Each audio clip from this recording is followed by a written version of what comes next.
ನಮಸ್ಕಾರ, ಇದು ಆರ್ ಕನ್ನಡ ಸುದ್ದಿ. ನಾನು ಶ್ರೀಲಕ್ಷ್ಮಿ ಅಭಿಜಿತ್. ಬೆಂಗಳೂರನ್ನೇ ಬೆಚ್ಚಿ ಬೀಳಿಸಿದೆ ಮತ್ತೊಂದು ತ್ರಿಬಲ್ ಮರ್ಡರ್. ಕಾಮಾಕ್ಷಿ ಪಾಳ್ಯದ ಕೊಟ್ಟಿಗೆ ಪಾಳ್ಯದಲ್ಲಿ ತ್ರಿವಳಿ ಕೊಲೆ ನಡೆದಿರ್ತಕ್ಕಂಥದ್ದು. ತಾಯಿ, ಅಜ್ಜಿ ಮತ್ತು ಮಾವನನ್ನ ಕೊಂದು ಪ್ರಶಾಂತ್ ಅನ್ನುವಂಥ ವ್ಯಕ್ತಿ ಆತ್ಮಹತ್ಯೆ ಮಾಡಿಕೊಂಡಿದ್ದಾನೆ. ಕಾಮಾಕ್ಷಿ ಪಾಳ್ಯ ಪೊಲೀಸರು ಮತ್ತು ಸೋಕೋ ತಂಡ ಪರಿಶೀಲನೆಯನ್ನ ನಡೆಸಿದೆ. ಪ್ರಶಾಂತ್ ತಂದೆ ಕೆಲಸಕ್ಕೆ ಹೋದ ಸಂದರ್ಭದಲ್ಲಿ ಈ ಘಟನೆ ನಡೆದಿದೆ. ಬೆಳಗಿನ ಜಾವ ಕೊಲೆ ಮಾಡಿರುವ ಸಾಧ್ಯತೆ ಇದೆ ಅಂತ ಹೇಳಲಾಗ್ತಾ ಇದೆ. ಮಾನಸಿಕ ಅಸ್ವಸ್ಥ ಆಗಿದೆ ಈ ಪ್ರಶಾಂತ್ ಅನ್ನುವಂತ ಮಾಹಿತಿ ಲಭ್ಯವಾಗ್ತಾ ಇದೆ.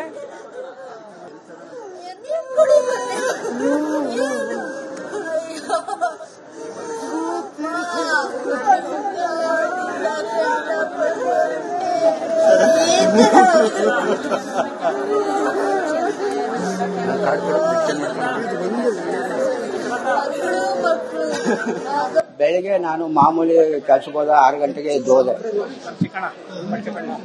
6 ಗಂಟೆಗೆ ಎದ್ದು ಹೋದೆ. ಆಮೇಲೆ ಏನಾಯ್ತು ಅಂತ ಗೊತ್ತಿಲ್ಲ. ಆಮೇಲೆ ನಡೆದಿರೋದು ಈ ವಿಷಯವಾಗಿ ನನಗೇನು ಒಂಚೂರು ಗೊತ್ತೇ ಇಲ್ಲ. ಪ್ರಶಾಂತ ನಮ್ಮ ಮಗನೇ. ಗಲಾಟೆ ಎಂಥದ್ದು ಇಲ್ಲ. ರಾತ್ರಿ ಎಲ್ಲ ಚೆನ್ನಾಗಿ ಊಟ ಮಾಡಿ ಮನಿಕೊಂಡಿದ್ದೆ. ಬೆಳಗ್ಗೆ ಇದು ನಡೆದಿರೋದು ನಾನು ಹೋದ್ಮೇಲೆ. ಈಗ 9 ಗಂಟೆಲಿ ನಡೆದಿರೋದು. ಅದಕ್ಕೆ ಮುಂಚೆ ಏನು ಹೊಡೆದ್ರೆ ನನ್ಗೆ ಒಳಗಡೆ ಹೋಗಕ್ ಆಯ್ತಾ ಇಲ್ಲ. ಏನು ಗೊತ್ತಿಲ್ಲ. ನಮ್ಗೆ ಈಗಲೇ ಗೊತ್ತಾಗಿದ್ದು. Driver, car driver. ರಾತ್ರಿ ಕೆಲಸದಿಂದ ಬಂದು ಊಟ ಮಾಡಿ ಮಲಗಿದೆ. ಬೆಳಗ್ಗೆ ಇನ್ನೂ ಮಣಗಿರಲಿಲ್ಲ. ಮಾಮೂಲಿ ನಾವು ಮಣಗಿರಲ್ಲ ಅಂದ್ಬಿಟ್ಟು ರಾತ್ರಿ ಗಲಾಟೆ ಆಗಿದ್ರೆ ನಾನು ಹೋಯ್ತಾನೆ ಇರ್ಲಿಲ್ಲ. ನಮ್ಮ ಅತ್ತೆನ, ನಮ್ಮ ಹೆಂಗಸರನ್ನ, ನನ್ನ ಬಾಮೈದನ 3 ಜನ ಅವನು ನೆಡಕಣ. ಇನ್ನ ಯಾವ್ದಕ್ಕೆ ಹಾಕೋಣ ಅನ್ನೋ ಗೊತ್ತಿಲ್ಲ. ನಾನು ಒಳಗಡೆ ಹೋಗಿಲ್ಲ. ನಾವು ಅದೇ ಮನೇನೆ, ನಮ್ಮ ಮಗನೇ. ಬೆಳಗ್ಗೆ ಕೆಲ್ಸಕ್ಕೆ ಹೋದಾಗ್ಲೂ ಏನು ಇರ್ಲಿಲ್ಲ. ಈಗ 10 ಗಂಟೆಲಿ ಗೊತ್ತಾಗಿದ್ದು. ನಮ್ಮ ಕೊಟ್ಟಿಗೆಪಾಳ್ಯದಲ್ಲಿ ಇದ್ದಾರೆ. ಕೊಲೆ ಮಾಡಿ ಓಡಿ ಹೋಗೋದಕ್ಕೆ ಯತ್ನಿಸಿದ್ದ ಪ್ರಶಾಂತ್ ಅಂತ ಹೇಳಲಾಗ್ತಾ ಇದೆ. ಆತನನ್ನ ಹಿಡಿದು ಅದೇ ಮನೆಯಲ್ಲಿ ಮಾಲೀಕ ಲಾಕ್ ಮಾಡಿದ್ದ ಅಂತ ಹೇಳಲಾಗ್ತಾ ಇದೆ. ಇದರಿಂದ ಹೆದರಿ ಪೊಲೀಸರು ಬಂಧಿಸ್ತಾರೆ ಅಂತ ತಾನು ನೇಣಿಗೆ ಶರಣಾಗಿದ್ದಾನೆ ಅಂತ ಹೇಳಲಾಗ್ತಾ ಇದೆ.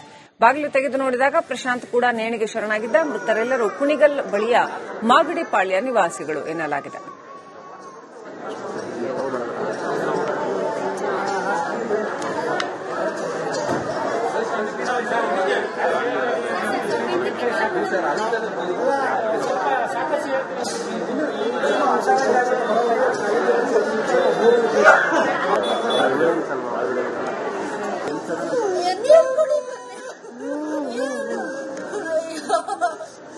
ಇನ್ನಷ್ಟು ಅಪ್ಡೇಟ್ ಪಡ್ಕೊಳ್ಳೋಣ. ಪ್ರತಿನಿಧಿ ಅಭಿಷೇಕ್ ಜಯಶಂಕರ್ ಕನೆಕ್ಟ್ ಆಗಿದ್ದಾರೆ. ಅಭಿಷೇಕ್, ನಿಜಕ್ಕೂ ಅತ್ಯಂತ ಬರ್ಬರವಾದಂತಹ ಘಟನೆ.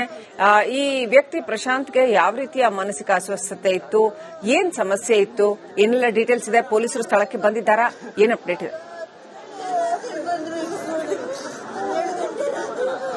ಈಗಾಗಲೇ ಏನು ಪೊಲೀಸರು ಹೇಳುವಂತಹ ಪ್ರಕಾರ ಮಾನಸಿಕ ಅಸ್ವಸ್ಥ ಅಂತ ಹೇಳಲಾಗ್ತಾ ಇದೆ. ಆದರೆ ಅವರ ಕುಟುಂಬಸ್ಥರನ್ನ ಕೇಳಿದಂತಹ ಸಂದರ್ಭದಲ್ಲಿ ಅಂತಹ ಯಾವುದೇ ರೀತಿಯಾದಂತಹ ಅಸ್ವಸ್ಥತೆ ಆತನಿರಲಿಲ್ಲ. ಆತ ಉದ್ದೇಶಪೂರ್ವಕವಾಗಿ ಈ ರೀತಿಯಾದಂತಹ ಒಂದು ಕೃತ್ಯವನ್ನು ಎಸಗಿದ್ದಾನೆ ಅಂತ ಹೇಳಿ ಇಲ್ಲಿರುವಂತಹ ಸ್ಥಳೀಯರು ಮತ್ತು ಅವರ ಸಂಬಂಧಿಕರೇನಿದ್ದಾರೆ ಅವರು ಹೇಳಿಕೆಯನ್ನು ಕೊಡ್ತಾ ಇರುವಂತದ್ದು. ಹೀಗಾಗಿ ಸದ್ಯ ಈತನ ಮಾನಸಿಕ ಸ್ಥಿಮಿತದ ಬಗ್ಗೆ ಮುಂದಿನ ಹಂತದ ತನಿಖೆಯಲ್ಲಿ ಗೊತ್ತಾಗಬೇಕಾಗುತ್ತೆ. ಈಗ ಸದ್ಯ ನೀವು ನೋಡ್ತಾ ಇರಬಹುದು ದೃಶ್ಯಗಳಲ್ಲಿ ಇನ್ನೂ ಕೂಡ ಈ ಒಂದು ಭಾಗದಲ್ಲಿ, ಅಂದ್ರೆ ಈ ಒಂದು ಮನೆಯಲ್ಲಿ ಈ 4 ಶವಗಳು ಇದೆ. ಅಂದ್ರೆ ಬರ್ಬರವಾಗಿ ಎಷ್ಟರ ಮಟ್ಟಿಗೆ ಹತ್ಯೆ ಅಂತ ಹೇಳಿದ್ರೆ ಚಾಕುವಿನಿಂದ ಕಂಡಲ್ಲಿ ತಿವಿದು, ಅಂದ್ರೆ 3 ಶವಗಳನ್ನ ಇದು ಮಾಡಿ ತಿವಿಯುವಂತಹ ಮುಖಾಂತರ ಹತ್ಯೆಯನ್ನ ಮಾಡ್ತಾರೆ. ಅಂದ್ರೆ 65-70 ವರ್ಷದ ಅಜ್ಜಿಯನ್ನು ಕೂಡ ಬಿಟ್ಟಿಲ್ಲ. ಆಕೆಯನ್ನ ಕುತ್ತಿಗೆಯನ್ನ ಜೀರಿ ಹತ್ಯೆಯನ್ನ ಮಾಡ್ತಾನೆ. ನಂತರ ಯಾವಾಗ ಈ ಶಬ್ದಗಳು ಅಂದ್ರೆ ಕಿರಿಚಾಟಗಳು ಬರುತ್ತೋ ಇಮಿಡಿಯೇಟ್ ಆಗಿ ಮೇಲಿರುವಂತಹ ಮಾಲೀಕ ಏನಿದ್ದಾರೆ, ಮಾಲೀಕರ ಮನೆ ಇದು, ನೀವು ದೃಶ್ಯಗಳನ್ನು ನೋಡ್ತಾ ಇರಬಹುದು. ಇಮಿಡಿಯೇಟ್ ಆಗಿ ಸೌಂಡ್ ಬಂದ ಕೂಡಲೇ ಇಮಿಡಿಯೇಟ್ ಆಗಿ ಕೆಳಗಡೆ ಬರ್ತಾರೆ. ಕೆಳಗೆ ಬಂದು ಕೃತ್ಯದ ಬಗ್ಗೆ ಅರಿವಾಗುತ್ತೆ ಅವರಿಗೆ. ನಂತರ ಇಮಿಡಿಯೇಟ್ ಆಗಿ ಈ ಮನೆಯ ಅಂದ್ರೆ ಬಾಡಿಗೆ ತಾವು ಕೊಟ್ಟಿದ್ದಂತಹ ಬಾಡಿಗೆ ಮನೆಯ ಬಾಗಿಲನ್ನ ಹಾಕಿ ಪೊಲೀಸರಿಗೆ ಒಂದು ಕರೆಯನ್ನು ಮಾಡುವಂತಹ ಮುಖಾಂತರ ಪೊಲೀಸರಿಗೆ ಒಂದು ಇಲ್ಲಿಗೆ ಬೇಗ ಬರೋದಕ್ಕೆ ಹೇಳ್ತಾರೆ. ನಂತರ ಒಳಗಡೆ ಹೋದಂತಹ ಸಂದರ್ಭದಲ್ಲಿ ಪ್ರಶಾಂತ್ ಕೂಡ ಅಂದ್ರೆ ಪ್ರಶಾಂತ್ ಎಸ್ಕೇಪ್ ಆಗ್ತಾ ಇದ್ದ, ಅಂದ್ರೆ ಈ ಒಂದು ಹತ್ಯೆಯನ್ನು ಮಾಡಿ ನಂತರ ಎಸ್ಕೇಪ್ ಆಗ್ತಿದ್ದ.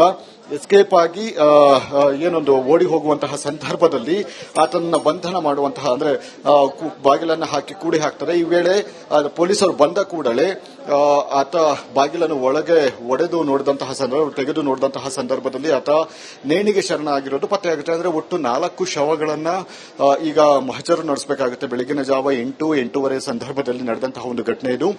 ಈ ಮಾಗಡಿ ಪಾಳ್ಯ ಅನ್ನುವಂತಹ ಅಂದ್ರೆ ಕುಣಿಗಲ್ ಬಳಿ ಇರುವಂತಹ ಮಾಗಡಿ ಪಾಳ್ಯದ ನಿವಾಸಿಯಾಗಿರುವ ಇವರು ಕಳೆದ 2-3 ವರ್ಷಗಳಿಂದಲೂ ಕೂಡ ಇದೇ ಮನೆಯಲ್ಲಿದ್ದಾರೆ. ಅವರ ಪೋಷಕರು ಅಂದ್ರೆ ಅವರ ತಂದೆ ಹೇಳುವಂತಹ ಪ್ರಕಾರ ನಿನ್ನೆ ರಾತ್ರಿ ಕೂಡ ಯಾವುದೇ ರೀತಿಯಾದಂತಹ ಜಗಳ ಆಡುವಂತದ್ದು ಮತ್ತೆ ಇನ್ನಿತರ ಏನು ವೈಮನಸ್ಸು ಏನಿದೆ ಅದು ಯಾವುದು ಕೂಡ ಇರಲಿಲ್ಲ.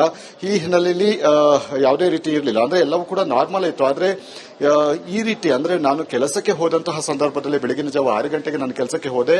ನಂತರ 8 ಗಂಟೆ 8:30-9 ಗಂಟೆ ಸಂದರ್ಭದಲ್ಲಿ ನನಗೆ ವಿಚಾರ ಗೊತ್ತಾಯಿತು. ಅಂದ್ರೆ ನಾನು ಮನೆಯಿಂದ ಹೊರಗಡೆ ಹೋದ ಬಳಿಕ ಮತ್ತೆ ವಿಚಾರ ತಿಳಿದ ಬಳಿಕ ನಾನು ಇಮಿಡಿಯೇಟ್ ಆಗಿ ಇಲ್ಲಿಗೆ ಬಂದಿದ್ದೀನಿ ಅಂತ ಹೇಳಿ ಅವರ ತಂದೆ ಕೂಡ ಹೇಳಿಕೆಯನ್ನು ಕೊಡ್ತಾ ಇರುವಂತದ್ದು. ಹೀಗಾಗಿ ಸದ್ಯ ಈ ಒಂದು ಪ್ರಕರಣಕ್ಕೆ ಸಂಬಂಧಿಸಿದಂತೆ ಅವರ ತಂದೆಯನ್ನ ಪ್ರೈಮರಿ ಏನಿದೆ ಸಾಕ್ಷಿ ಅಂತ ಏನು ಹೇಳಲಾಗುತ್ತೆ ಆ ಸಾಕ್ಷಿಗಳ ಅಂತ ಹೇಳಿ ಅವರಿಂದಲೇ ಮಾಹಿತಿಯನ್ನು ತೆಗೆದುಕೊಳ್ಬೇಕು. ಮತ್ತು ಯಾರು ಡಿಸೀಸ್ ಅಂತ ಅಂದ್ರೆ ಅಕ್ಯೂಸ್ ಡಿಸೀಸ್ ಏನಿದ್ದಾನೆ ಆತನನ್ನು ಕೂಡ ಈಗ ಆತನ ಮೊಬೈಲ್ ಅನ್ನ ಪರಿಶೀಲನೆ ನಡೆಸುವಂತಹ ಮುಖಾಂತರ ಯಾರಿಗಾದ್ರೂ ಕರೆಯನ್ನ ಮಾಡಿದಾನೆ, ಕೊನೆಯ ಕರೆ ಏನಾದ್ರೂ ಮಾಡಿ ಯಾರಿಗಾದ್ರೂ ವಿಚಾರಗಳನ್ನು ಹೇಳಿದಾನೆ, ಈ ರೀತಿಯಾದಂತಹ ಒಂದು ಕೃತ್ಯವನ್ನ ಮಾಡ್ತಾ ಇದ್ದೀನಿ ಅನ್ನುವಂಥದ್ದು. ಅಂದ್ರೆ ಸಹಜವಾಗಿಯೇ ಮಾನಸಿಕ ಸ್ಥಿಮಿತ ಇಲ್ಲದಂತಹ ವ್ಯಕ್ತಿಗಳು ಅಂದ್ರೆ ಮಾನಸಿಕ ಖಿನ್ನತೆ ಇರುವಂತಹ ವ್ಯಕ್ತಿಗಳು ಈ ರೀತಿಯಾದಂತಹ ಒಂದು ಕೃತ್ಯವನ್ನು ಮಾಡ್ತಾರೆ. ಅಂದ್ರೆ ನಾನು ಏನು ಮಾಡ್ತಿದ್ದೀನಿ ಅನ್ನುವಂತಹ ವಿಚಾರಗಳನ್ನ ಬೇರೆಯವರಿಗೆ ಹೇಳುವಂತಹ ಮುಖಾಂತರ ಒಂದು ರೀತಿಯಾದಂತಹ ಒಂದು ವಿಕೃತಿಯನ್ನು ಮೆರೆಯುವಂಥದ್ದು. ಹೀಗಾಗಿ ಸಹಜವಾಗಿಯೇ ಅದೇ ಒಂದು ಆಂಗಲ್ ನಲ್ಲಿ ಪೊಲೀಸರು ಕೂಡ ಆತನ ಮೊಬೈಲ್ ಅನ್ನು ಪರಿಶೀಲನೆ ನಡೆಸಿ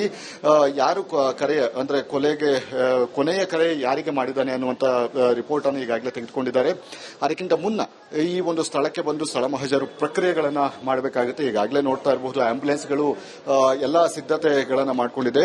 4 ಶವ ಆಗಿರುವಂತಹ ಕಾರಣದಿಂದ 2-3 ಆಂಬ್ಯುಲೆನ್ಸ್ಗಳನ್ನು ಕರೆತರಲಾಗಿದೆ. ಇನ್ನು ಈ ಒಂದು ಈ ಒಂದು ಹಿನ್ನೆಲೆಯಲ್ಲಿ ಇನ್ನೇನು ಕೆಲವೇ ಕ್ಷಣಗಳಲ್ಲಿ ಶವವನ್ನ ವಿಕ್ಟೋರಿಯಾ ಆಸ್ಪತ್ರೆಗೆ ರವಾನೆ ಮಾಡುವಂತಹ ಒಂದು ಪ್ರಕ್ರಿಯೆಗಳು ಕೂಡ ನಡೆಯುತ್ತೆ. ಮತ್ತು ಈಗಾಗಲೇ ಡಿಸಿಪಿ ಯತೀಶ್ ಅವರು ಕೂಡ ಬಂದಿದ್ದಾರೆ. ಪಶ್ಚಿಮ ವಿಭಾಗದ ಡಿಸಿಪಿ ಯತೀಶ್ ಅವರು ಕೂಡ ಸ್ಥಳಕ್ಕೆ ಆಗಮಿಸಿ ಇಲ್ಲಿರುವಂತಹ ಒಂದು ಸಿಚುವೇಶನ್ಗಳು ಏನಾಗಿದೆ, ಎಕ್ಸಾಕ್ಟ್ ಆಗಿ ಏನಾಯಿತು ಅನ್ನುವಂತಹ ನಿಟ್ಟಿನಲ್ಲಿ ತಮ್ಮ ಕೆಳ ಹಂತದ ಅಧಿಕಾರಿಗಳೇನಿದ್ದಾರೆ ಅವರಿಂದ ಮಾಹಿತಿಯನ್ನು ಕಲೆ ಹಾಕುವಂತಹ ಕೆಲಸಗಳನ್ನ ಡಿಸಿಪಿ ಯತೀಶ್ ಈಗಾಗಲೇ ಮಾಡ್ತಾ ಇದ್ದಾರೆ. ಈ ಒಂದು ಮಟ್ಟಕ್ಕೆ ತ್ರಿಬಲ್ ಮರ್ಡರ್ ಅಂತ ಹೇಳಿದ್ರೆ ಭಯಾನಕ. ಅದರಲ್ಲೂ ಕೂಡ ಮತ್ತೊಬ್ಬ ಅದನ್ನ ನೋಡಿ ಅಂದ್ರೆ ತಪ್ಪಿಸಿಕೊಳ್ಳು ಹೋಗುವಂತಹ ಸಂದರ್ಭದಲ್ಲಿ ಆತನ ಲಾಕ್ ಮಾಡಿದಂತಹ ಸಂದರ್ಭದಲ್ಲಿ ಪೊಲೀಸರು ನನ್ನನ್ನು ಬಂಧನ ಮಾಡ್ತಾರೆ ಅನ್ನುವಂತಹ ಭಯದಿಂದಾಗಿ ಈ ರೀತಿಯಾದಂತಹ ಒಂದು ಕೃತ್ಯವನ್ನು ಎಸಗಿಕೊಂಡಿರುವಂತದ್ದು. ಅಂದ್ರೆ ಒಂದೇ ಮನೆಯಲ್ಲಿ 4 ಜನ ಸಾವನ್ನಪ್ಪಿದ್ದಾರೆ. ಅದು ಕೊಲೆ ಮತ್ತು ಆತ್ಮಹತ್ಯೆಯ ಮುಖಾಂತರ ಸಾವನ್ನಪ್ಪಿರುವಂತದ್ದು. ಈಗ ಸದ್ಯ ಅವರ ಕುಟುಂಬಸ್ಥರನ್ನ ಈಗಾಗಲೇ ಸ್ಥಳೀಯರು ಮತ್ತು ಕುಟುಂಬಸ್ಥರನ್ನು ಕೂಡ ವಿಚಾರಣೆಯನ್ನ ಅಂದ್ರೆ ಅವರಿಂದ ಹೇಳಿಕೆಗಳನ್ನು ಪಡೆದುಕೊಳ್ಳುವಂತಹ ಕೆಲಸ ನಡೀತಾ ಇದೆ. Srilakshmi, thank you Abhishek ಡೀಟೇಲ್ಸ್ಗಾಗಿ.